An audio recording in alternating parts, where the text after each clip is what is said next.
With the markets responding to a whole host of triggers from the Russia-Ukraine crisis, Fed's taper view, now earnings, how smartly can you adopt a balanced portfolio approach and earn decent returns?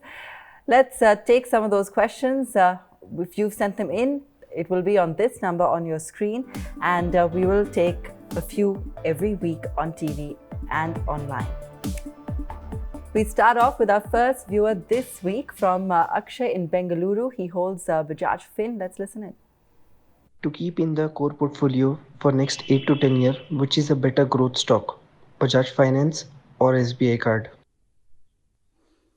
Well, you don't have a bad problem. Both are good stocks, and I think it's a difficult choice. But SBI cards is a good one because I'm not saying Bajaj Finance is worse than SBI cards, but SBI cards is a good one because it's a unique kind of play. You don't have too many peers.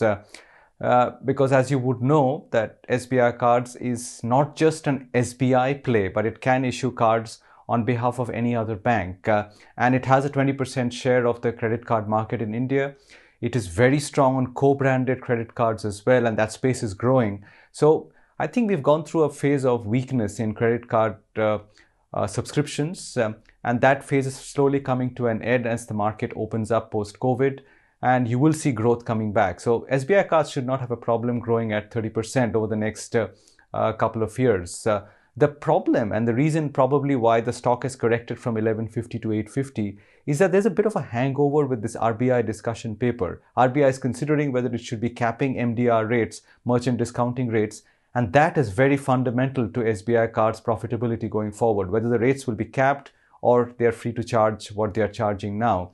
When that cloud is lifted, I suspect you will find that SBI cards will start performing as a stock again, which it has not over the previous 6 months. But having said all this, and SBI cards is a good company, I would imagine that Bajaj Finance, without the hangover of the issue which I spoke about, and having a far more diversified portfolio, and given the kind of forays and progress that they're making on their digital platform, I think Bajaj Finance over the longer term might be an even more impressive and better growth play than SBI cards. But if you are happy to own both, I think it may be just as well to keep both of these in a long-term portfolio. Not a recommendation to own any of them, but an assessment of the relative strengths of both these companies, as you asked. Sumant Kumar also has a query. He's from Hyderabad and he holds Hudson Agro. Hi Udayan, this is Sumant Kumar from Hyderabad. I'm holding Hudson Agro 100 quantity at 1100 price. So I'm planning to add another 100 quantity when stock dip to 1000 levels. So I have a long-term perspective on this stock. I can hold this stock for next 5 years. So could you please share your advice and view on the stocks? And fundamentally, I have seen this stock like P by E is trading at 60, but coming to in an organized market, so only competitor with Amul is only giving tough competition to the Hudson. The rest of the players will be very low competitor for Hudson. It has a good brands like Arun Ice Cream and Ibako and Arogya and Hudson. So it has a good diversified business with the food processing. And please suggest for your view and long-term perspective how stock will perform. Well, you know quite a bit about Hudson Agro, obviously, and you know that the stock has corrected quite a bit from 1500 to 1100,000 levels where you are accumulating that name. The only problem was that I've always found it quite expensive because it's a high growth company and it's fairly solid. It trades at 70-75p multiple, even higher than the 60p that you spoke about. So for 2023, it's got a good, very, very strong dominant presence in South India particularly. And you're right that there are only two dominant brands in the dairy business in India, Amul and Hudson. There are others like Prabhat, etc., but I don't think they are as dominant as Amul and Hudson. The problem with Hudson is that over the last couple of quarters, the milk procurement prices have gone up quite significantly. And this, as you can imagine, is hurting their margins in all their products, whether it's ice creams or curd or any of the processed milk products that they make. So we'll see whether milk procurement prices cool down or this is just a temporary blip.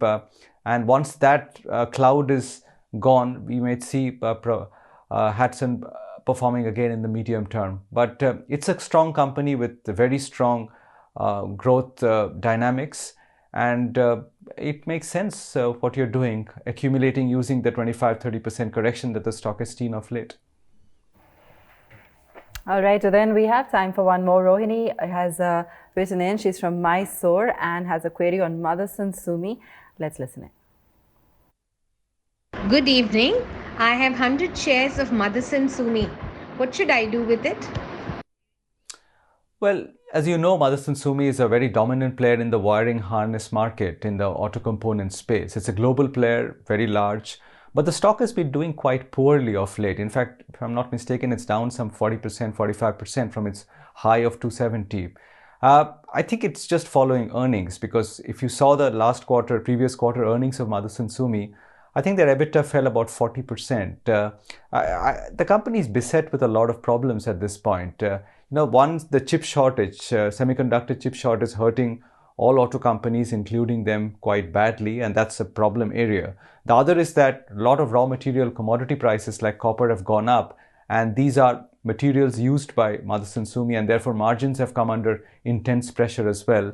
And these two headwinds have really eroded their operating profit performance quite significantly. But fundamentally, it's a good company. Eventually, there will be a pullback in the global auto sector. So I don't think you should despair. But I would say that in the near term, the next 1 or 2 quarters, the chances of Motherson Sumi doing very well are not very high, because these problems will linger for some time. Unless you're a longer term investor and you're betting on a global cyclical turnaround in autos, in which case Motherson Sumi will do well once again, I think in the near term you'll probably struggle to have great returns from that company.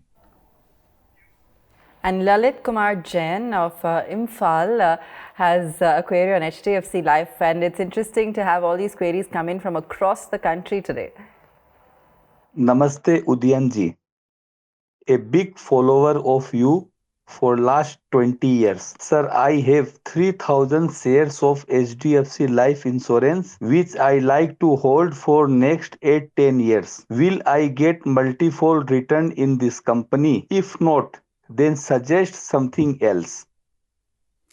Well, I can't think of a better insurance stock, frankly. I mean, because you've probably bought the best insurance stock in the market. The three which you could look at in insurance, if that's what interests you as a sector, frankly, are HDFC Life, ICICI Lombard, and SBI Life. I mean, these three, in my eyes, are really the best insurance companies. But HDFC Life is probably the best of the lot, because it's a very, very competent management. And they are slowly but surely increasing their market share every year. Their range of products is superior. Their margin profile is better than most other life insurance companies. The only problem is post-COVID, insurance as a sector has not performed well at all. In the last couple of years, in fact, HDFC Life, coming from the pedigree that it does, has actually underperformed the market quite significantly. But since you said 8 to 10 years, I think insurance is a good space. HDFC Life is one of the better companies in that space. This is not a recommendation since you own the stock already, but I don't think you should be disheartened by the recent underperformance in that company, because I think in the longer term, given the promise of the space, you'll probably make good returns over that period. So this is really wonderful, isn't it, Udayan? For the kind of queries we've got today shows you the depth of the investor market here in India, the kind of queries we're getting across the board, and all kinds of stocks and long-term investors. So it really shows how the market has changed so much and evolved, and the kind of new investors that are now getting in. You're right, Abha, and but it's always delightful. I'm delighted to have a caller from the northeast part of the country, because it's all that we hear all the time from people in Mumbai and Gujarat and Rajasthan and Delhi, but Imphal and far-flung places in the country. I mean, that it's far more exciting to speak to people from there. Yeah. And someone who's also been tracking you for 20 years. So great to get that query. Thanks so much for joining us on Ask Udayan. Udayan, thanks so much for your time. We'll see you again next week and take a few more of those queries. Do keep them coming. The number is on your screen. If you like the video, do like, comment, share and subscribe.